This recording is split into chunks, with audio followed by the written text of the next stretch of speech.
গ্রহ থেকে এসছেন? কোন গ্রহ থেকে এসছেন? না মানে পিসি, আমি বলতে চাইছি তুমি কোন গ্রহ থেকে এসছো। তোমার যা শিক্ষাগত যোগ্যতা, তোমার যা চাল চলন, তোমার কথাবার্তা, তোমার জ্ঞান, পৃথিবীতে তো এমন কিছু নেই যেটা পিসি তুমি জানো না। বলছি তুমি কোন গ্রহ থেকে এসছো, কোন জিনিসটায়, কোন কেসটায় কি আসামি, সব কিছুই বলে দিতে পারো। রেপ হয়েছে, তার লাভার ছিল, মেয়েটা নাকি প্রেগনেন্ট ছিল, এইরকম তো তুমি অনেক কিছুই বলে ফেলতে পারতে। মানে তুমি বিচার হওয়ার আগে অপরাধী কে সেটা তুমি বলে দিতে পারতে। বলছি পিসি, তুমি কি এলিয়েন নাকি মানুষ, সেটাই জানতে চাইছি আর কি। কোন গ্রহ থেকে এসছেন? না মানে বলছি তুমি তো এত ভালো লিখতে পারো, তোমার এত জ্ঞান, বলছি তুমি কোন গ্রহ থেকে এসব লেখাগুলো নিয়ে এসেছিলে সেটাই একটু বললে ভালো হতো আর কি।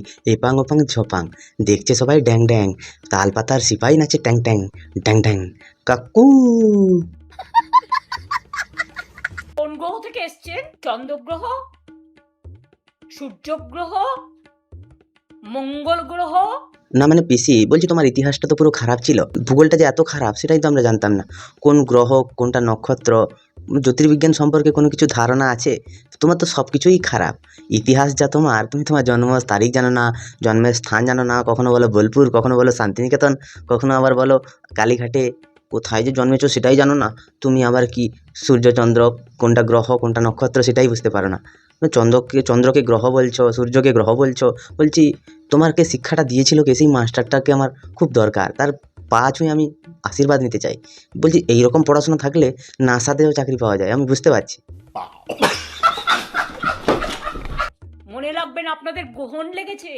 গ্রহণ কোথায় লেগেছে সেটা পশ্চিমবঙ্গের মানুষ কিছু বুঝতে পারছে। মানে তৃণমূলের আজকে যা অবস্থা, সে আর গ্রহণ লাগার থেকে খারাপ কি?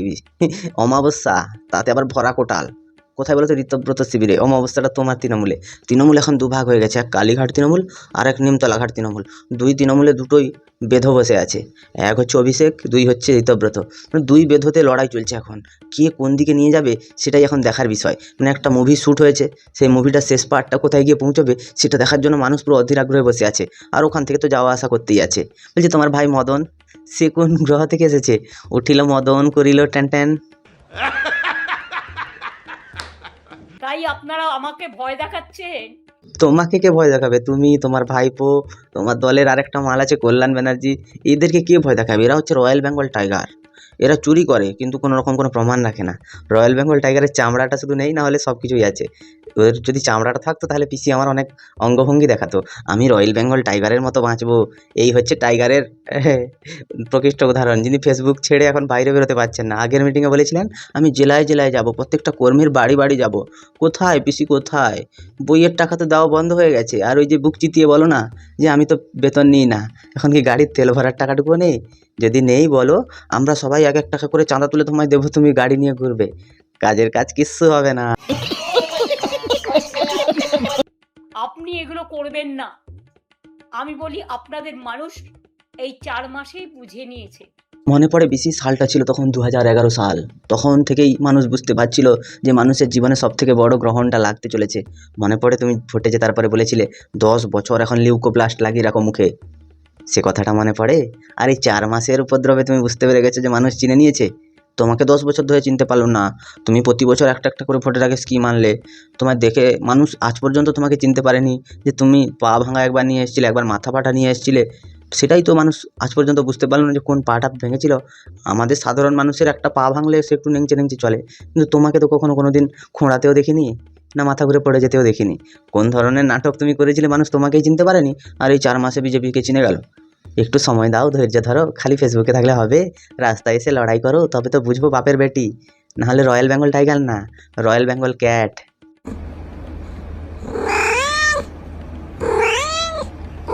কেন দেখছেন না? কেন মেয়েরা অন্নপূর্ণা ভান্ডার পাচ্ছে না? যারা যারা টাকা পাওয়ার যোগ্য তারা ঠিক টাকা পাচ্ছে পিসি। তোমার এসব নিয়ে মাথা কামানোর কোনো দরকার নেই। মানুষজন তো তোমায় ভোট দেয়নি, তো তুমি কোন চুলকানির জোরে এখানে এসে বসে এত বড় বড় বাতেলা মারছো? দেখো, লোকজন টাকা পাবে না বলেই না ভোটটা দিয়েছে।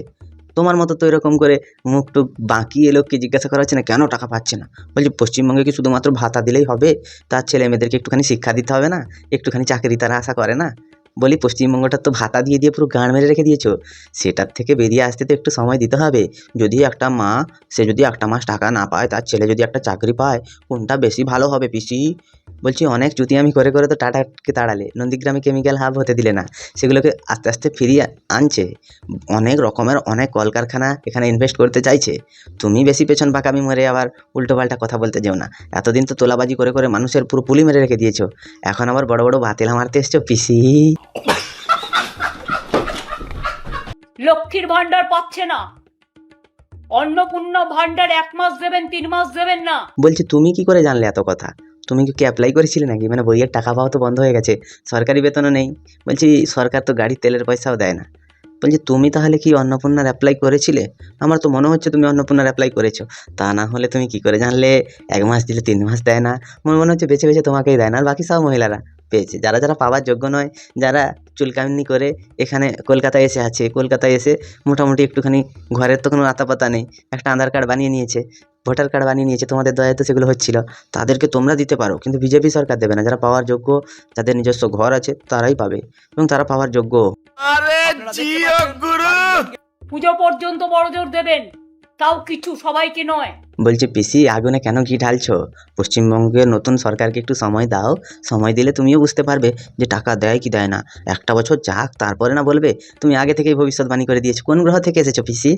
আমার মনে হচ্ছে সূর্য গ্রহ থেকে এসেছো। সেখান থেকে কেউ তো আসে না, আর কেউ মানে ওখানে থাকার মতো কোনো বাসস্থান নেই, ওটা একটা লাভার মতো, সবসময় যেন জ্বলছে, সেই জ্বলন থেকে তোমার এইসব কথা বেরোচ্ছে।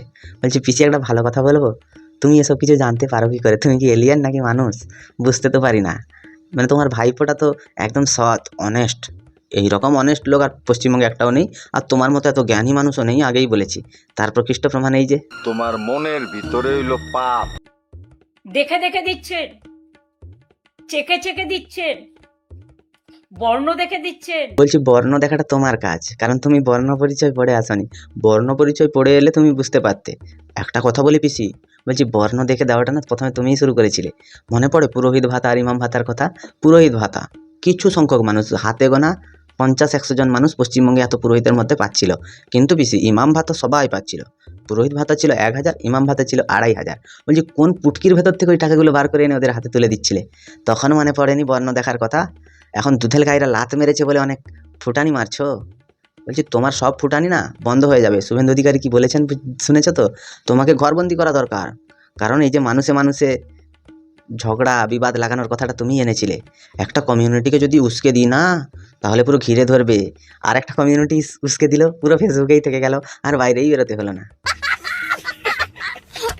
বলছি পিসি তৃণমূল কংগ্রেসের যে সৎ নিষ্ঠাবান কর্মীরা আছে, ওদের সাথে কি হচ্ছে তুমি জানো তো? তুমি কি জানো?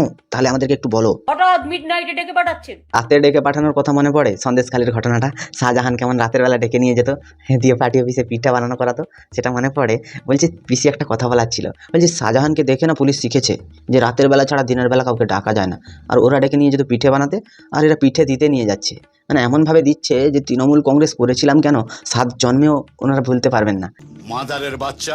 ডেকে পাঠিয়ে বলছেন, এই তোমাকে অ্যারেস্ট করা হলো কেন? তুমি মমতা ব্যানার্জির তৃণমূল করবে না। এতদিন তো পুলিশকে দিয়ে নিজের জুতোটাও পর্যন্ত চাটিয়েছো, এতদিন পুলিশকে দিয়ে নিজের কাপড় পর্যন্ত কাচিয়েছো। এতদিন পুলিশ তোমার কথা শুনে নাচতো। পুলিশ যদি বলতো যে না ম্যাডাম এই লোকটা দোষী নয়, তুমি বলতে না একেই দোষী সাজাও, কারণ তুমি সব জানতা, বিড়ি বানতা। তাই তুমি যেটা বলতে তখন পুলিশ করতো। এখন বিজেপির সরকার যদি কিছু বলে, পুলিশ যদি করে, এত গায়ে কেন জ্বালা ধরছে? আগে যেরকম বিজেপি কর্মীদেরকে একঘরে করে রেখেছিলে, মনে পড়ে পিসি? একটুখানি গ্রামের দিকে গেলে না বুঝতে পারতে। একটু বেরিয়ে দেখো যে গ্রামের মানুষের তোমাদের সরকারের প্রতি কতটা ক্ষোভ আর কতটা লাঞ্ছনা বঞ্চনা। সেটা যদি বুঝতে, তাহলে হয়তো আজকে ভাষণ মারতে না ফেসবুকে। বারে বা। বাইরে চলে যাও, তা নাহলে মার্ডার কেস।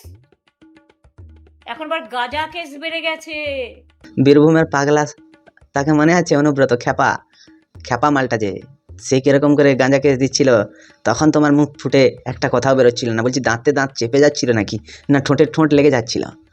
তোমার মতো অসভ্য নির্লজ্জ মহিলা আর যদি একটা পৃথিবীতে থাকতো না, তাহলে হয়তো পৃথিবীটা ধ্বংস হয়ে যেত। তোমার মতো একটা মহিলা যদি আমেরিকায় শাসন করতো না, আমেরিকার রসাতলে চলে যেত। চীনে যদি শাসন করতো না, চীন আজকে রসাতলে চলে যেত। বলছি তোমার মতো মহিলা যে শুধুমাত্র ফেসবুকে এসে মিথ্যে কথা ছড়ানো আর মিথ্যে বুলি আওড়ায়, সেটা না খুব শুনতে খারাপ লাগে। বলছে তুমি কি মলম লাগাতে আসো নাকি তাতে একটুখানি নুন লাগাতে আসো কাটা গায়ে? এটাই তো বুঝতে পারি না। আর 2-4 দিন অন্তর অন্তর দেখি একবার করে ফেসবুক লাইভ করতে চলে আসে। একে রিচার্জ মারার পয়সা কে দেয়? সেটাই তো বুঝতে পারছি না। ইনার এই বক্তব্য শুনে তোমাদের কি মতামত তোমরা আমায় একটু কমেন্টে জানিও।